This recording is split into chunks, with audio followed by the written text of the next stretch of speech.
and welcome to Beyond Focus TV. My name is Angie Daniel. I am the hostess for the show Beyond Focus TV. Tonight we are joined by one of our beautiful men, Senator Kevin Parker of District 21 in Brooklyn. Welcome. Thank you very much. I kind of like wanted to make this more on a personal basis because usually people talk to you about, what do you do within the community and so on and so forth. But tonight I would like to talk to you about the person. So basically, tell me all about Kevin. Well, I guess, and to some degree, I know people always, want to separate being the senator from the person who I am. But in a lot of cases, really, I'm not a different person. I was, born in Brooklyn, raised in Flatbush. Yes. So the community I represent is a community I've lived in for over 35 years. Yes. So I went to public school at PS 193, went to Huddy Junior High School, went to Midwood. I go to Vanderveer Park United Methodist Church.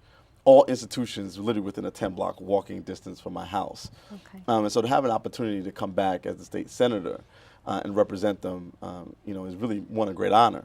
To have people who've known you so long and so well, to feel like you are, enough of a leader to represent them in Albany, has been important to me. So that's why I'm saying, to a large degree, it's not very, very different because, when I walk down to the store, the dry cleaner, or hang out at Target, like these are community places that, I've always hung out. These are places I've always, gone to, and so, I get to be myself, and you will more often see people say, "Hey, Kevin," than "Hey, Senator," in the streets of Flatbush because people know me that way, and the identity as a senator has really been a new one for me. Well, to me, I don't think there is, because one of the things that I know about you is that you enjoy what you do. People see you on a regular basis. I don't know how you do it because wherever I turn, there you are, attending something different. It's not to separate the senator personhood as from who you are.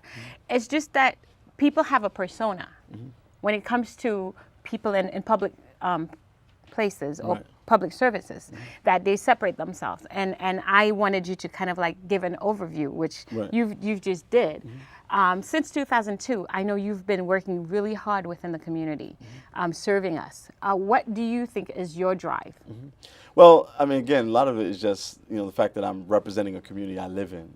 My sister lives in the district. I live, in the same house with my mom, where I've grown up. And so a lot of it is I'm spending time, by and large, helping people I know, right? Helping institutions I've grown up with. Organizations like Sesame Flyers, which I work very closely with. Curtis Nelson, the executive director there, and him and I have been friends 20 years. Ife Tayo, Sister Quieta Archer, Archer Cunningham, who runs that organization, has been somebody, again, I've known him since Ife Tayo first got started. Grace Johnson, who runs Crystal Manor, where I have my annual dinner every year. Yes. I mean, these are people I've known for a long period of time, and so it's been great to have an opportunity to work alongside of them. And so I'm driven every day, and I wake up every day knowing that this has been my calling. In the same way people get called to the ministry, being in the Senate is my ministry, and having an ability to serve people and serve my community and serve my friends and family, has been the driving force for me. I know one of your passion is the task workforce that you are aiming at every level. Can you talk about it? Because I know that there's all these different parts to it that you're working with. Can you explain that? Actually, I ran for office because I really, again, want to provide a better life for people, right? And the thing that I've found in my studies, both, I mean, you look at my background. I've been doing this kind of work professionally my whole life, right? I have an undergrad degree from Penn State in public service. I have a master's degree in urban policy and management from the New School of Social Research and Urban Policy. And so, as I've worked, for everybody from the city council to Ruth Messenger, she was the Manhattan Borough president, Una Clark, Carl McCall, right, Hillary Clinton. One of the things I've learned is that, the economic life for people is really the glue that binds the rest of the activities in their life, right? And so finding full-time jobs at a living wage with benefits has really been my mission. And so when you look at everything that I do, is really circled around that. So when you look at the committees I sit on in the state Senate, I'm the ranking member and the former chair of the Energy and Telecommunications Committee.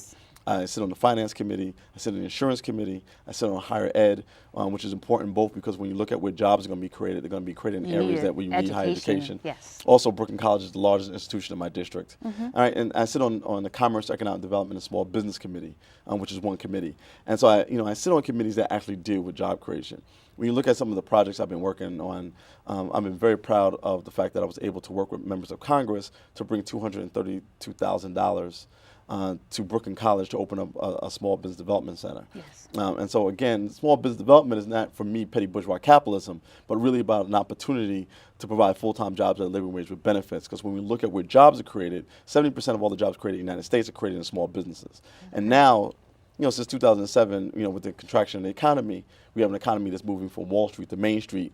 In our community, our main streets are Flatbush Avenue, Notion Avenue, Rogers Avenue, Utica Avenue, Church Avenue, Ocean Avenue. Ocean Avenue, right? So we have to work on those thoroughfares. And so, that Small Business Development Center has really been important. I've started a local development corporation called Building Blocks Local Development Corporation that works on Notion Avenue. Can you explain that a bit? Because I was going to ask you about it. The LDC was really created to run programs that would do things like commercial strip redevelopment that would help maybe down the line form a BID, a business improvement district, that would provide some services there. The main thing that the BID has, that the Local Development Corporation has worked on, has been working with our young people on doing a farmers market. And so we had a youth farmers market running for a number of years. We didn't run it the last 2 years because we're doing some restructuring. But that youth farmers market took some young people, taught them how to. We actually did that in conjunction with St. Jerome's Church. Okay. Took some young people, taught them ag marketing, ag accounting, taught them sales, and they actually provided fresh, grown produce grown right here in the state of New York, and provided low cost. And at the same time, they sang for their supper, which is they only made money when they in fact made money, selling the products. And so that was an important thing to teach them the principles, of business. The other thing that we actually have done for now 4 years in a row is a job fair. We actually did it a couple of weeks ago. I just saw that you had a job fair where it's guaranteed at least.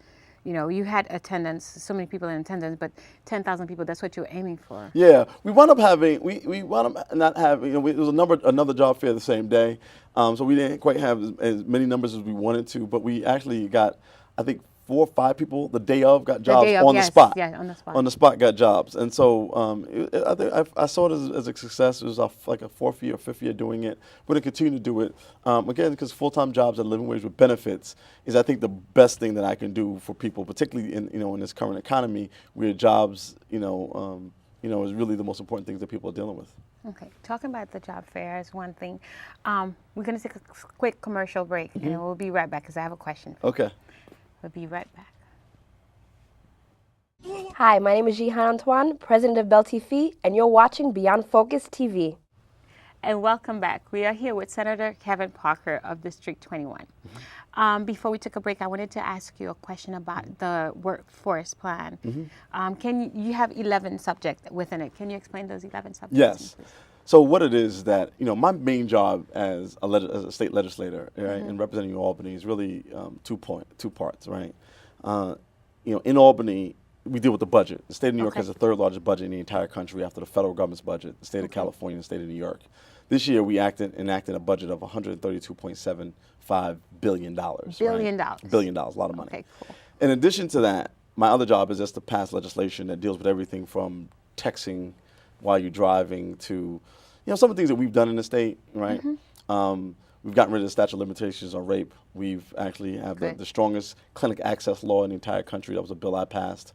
We just passed a bill that was one of my former bills that would allow mixed martial arts to be conducted in the state of New York. Again, economic development. Okay. So we do all kinds of things like that. We raised the minimum wage. In fact, one of the things that I'm very proud of is that about 7 years ago we raised the minimum wage to the highest minimum wage in the entire country, and now since then Massachusetts is like 10 cents ahead of us. But we still have one of the highest minimum wages in the entire state. I get that. Sorry, in the entire country. I get that it's not high enough, but it's still fairly high. But these issues around economic empowerment is really, really critical. I actually led my conference in putting forward a workforce development package about 2 weeks ago. It was a package of 11 bills. And the bills essentially did things like provide tax incentives and also encourage industries to hire people. And the whole package probably was going to cost about $100 million. Now, the good thing is that recently we got our projections in for tax revenue, and we're actually getting an extra $250 million in already that we hadn't accounted for. So actually, our tax receipts are up. So we're saying use about $100 million of this money, pass this legislative package, and we believe that this legislative package would actually, if you pass all of the bills, would create about 10,000 jobs statewide. 10,000 jobs statewide. Yeah, statewide. And I think it's a great idea that, on each person that you hire, you get like a $3,000. Right. Like, to me, that's like ching ching, like this, just hire as many people as Now, possible. one of the things that I really focused on here, which was kind of interesting and kind of the most innovative thing we had in the package, is a bill I put forward around something called alternative investment finance bonds, or what's called in Arabic, sukuk. Now, I represent a very diverse district. I got to start from that point. Yes. Right? It's 310,000 people. It's 56% black. It's 10% Latino, 5% Asian, including the largest Pakistani community outside of Pakistan, which is primarily Muslim. There's also 23% white, most of which are Orthodox Jews. I represent more Orthodox Jews than any of the non-Jew in the state of New York, including 5 sects of Hasidim. Okay. But going back to the issue of the Pakistani community, which is primarily Muslim, is that in Islam, collecting or charging interest is haram or forbidden. And so there's a lot of people in that community who can't participate in certain kind of programs, financial programs, even like with banks, because they charge or collect interest, right? And so we actually developed this thing called sukuk that will allow the state to do sukuks. Now, the private market is already doing it, but it's an alternative investment bond that would allow more foreign investment. Internationally, this is $1 trillion market. We believe that we could attract over $100 billion worth of economic activity, economic investment to the state of New York if the Sukuk bill was passed. We only rank third in the country as it relates to international investment. You would think New York, being an international city, would do better than that, but and we're way behind. Texas is number one with about $118 billion in economic investment. You have California with about 110, and we're about 80, 82, something like that. So we're way behind. We really ought to be doing a lot better in terms of our ability. Considering where we're at. Considering we're New York State, we're the Empire State, right? In New York City, the greatest city in the world, right? So nice you had to name it twice, right? And so, we really ought to be having opportunities for international investors to be engaged, regardless of what their religious preferences. Yes. And so that's one of the bills that's in there. And so we're hoping that this package of bills gets passed, signed by the governor, and that we can bring these 10,000 jobs to New York State as soon as possible. Let's keep our fingers crossed. We talked about, the job offers, and then also, like, I jokingly think like the $3,000 is incentive for me to hire anybody that if I had a company, of course. But can you, on a serious note, talk about that? Yeah, there's a bill that actually will allow us to provide job incentives. So in other words, there's a number of programs that already exist through several different agencies, primarily the Empire State Development Corporation, right? In which if you are a company and you're trying to expand, that there is a tax incentive to get $3,000 back for every single person you hire. And so, again, this is a way to encourage employment. Part of what, and why I'm so much on this employment thing is that we're really into a dangerous scenario, Angie. One, we wound up in a situation, when I got elected in 2002, we went to war in around 2003, 2004. Yeah. The year that we went to war with Iraq, we sent them $89 billion. But the 50 states of the United States were in $72 billion worth of deficit, including $12 billion in deficit in the city of New York, in the state of New York. So we didn't bail out the states, but we decided that we were going to, bail out Iraq. So we were closing firehouses in New York City and opening firehouses in Iraq. Then we get into the crash on Wall Street that was precipitated, by the foreclosure crisis that then put literally millions of people in the country out of work. Yeah. You got less, corporations, Lehman Brothers went out of business, Goldman Sachs went out of business. And then, so that was big for New York City. So you had literally almost 1 million people going out of business, both in the primary, secondary, and tertiary markets. Because what you got to count is when these bankers go out of work, the people who do their dry cleaning, the people who they bought their coffee from, all these other folks, wound up going out of business as well. So we lost tons of jobs.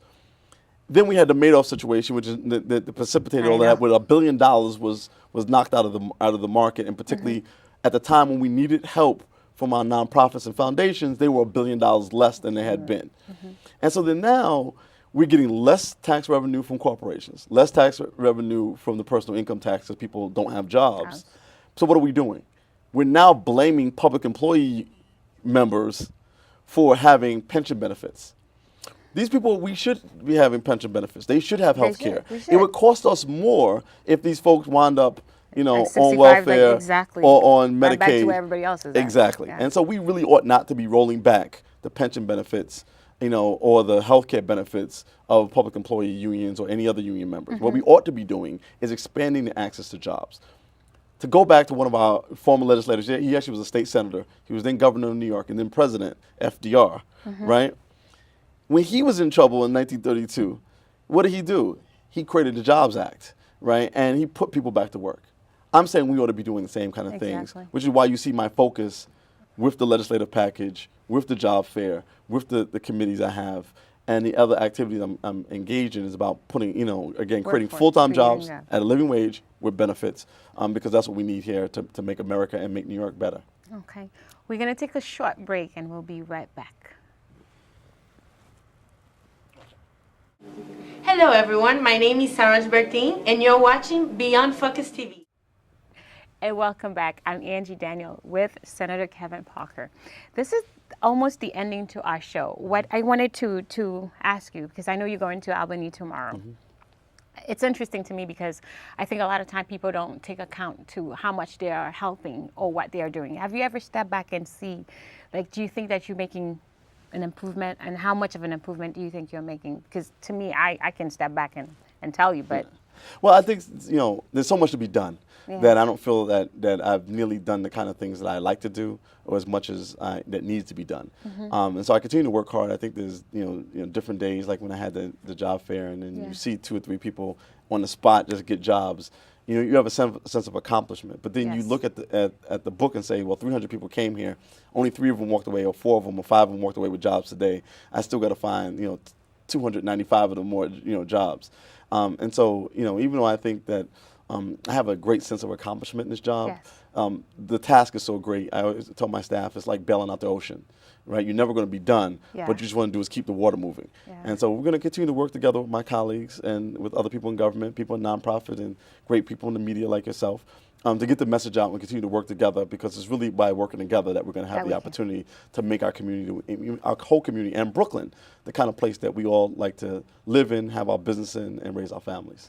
And I think it is really great to have people like yourself. And you know, it's one of those things that people don't understand. To work within a system where you're giving every day, you have to be smiling every day, you have to work hard every day. It's because it's something that you like doing. And I really want to thank you on behalf of the community for all the effort, all of the energy that you put out there. No, thank you. And I look forward to working. You know, I'll continue to work together. So a lot more work to be done. Okay, we are at the ending of our show. I hope you've learned so much from Senator Kevin Parker, and I'd like to thank you for coming. Thank you. Welcome. My name is Angie Daniel, and this is the closing to our show. But before I end this, remember the last time we were trying to vote for a father figure within the community, someone that's helping us, someone that's making a big difference within the community. We had a lot of people. We had a lot of callers. We had a lot of people writing in. But what we've decided to do is to give the honor to one of the fathers. Not only that he's a dad, he was a single father that worked by himself on his own, but he's taking the community itself, taking America all in one, and he's fathering them. So tonight, welcome Coach Stevan Lynn again. Thank you. Thank you so much, Ange. I'm so glad that I don't know how to express this to you, but it is really our honor. Thank you, and the honor is truly all mine, a real blessing, and I really appreciate it. No, because I think sometimes people are making a difference and not understanding that they're making a difference within the community. With all of your work, your devotion to fathers, thank you, helping them being the best that they can be, I think you deserve not only this, because you know the idea of receiving this is to you from the Untitled TV. Thank you so much. Thank you. That's so beautiful. No, it's to know that, you know, you're making a difference, that you're working really hard. You're really, really, really giving so much to the community in terms of your time devotion, just trying to create things so people can make a difference within their lives. That's right. When I watched the show the other day, and I thought, you know, wow, this man have taken so much on, and we'd like to thank you. Thank you so much. And you so deserve. Thank you so much. deserve. I really appreciate it, to you and the whole staff and the whole Brooklyn community, the city.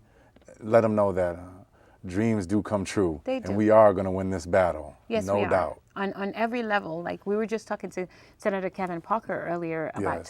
talking about the workforce and how we can make a difference. Oh, we're going to win that one. No, it's important. It's important for us Yes, to understand That's that it. we have to change. We could do better. that's right. This is our do better moment. Thank you. You know, this is the end of our show, and I'd like to thank you for coming back. Anytime. Thank I'm you all for coming yours. back. Thank you. Ladies and gentlemen, thank you for watching Beyond Focus TV. I will see you in the next time. Bye-bye. Hello, my name is Angie Daniel. I am the hostess of Beyond Focus TV.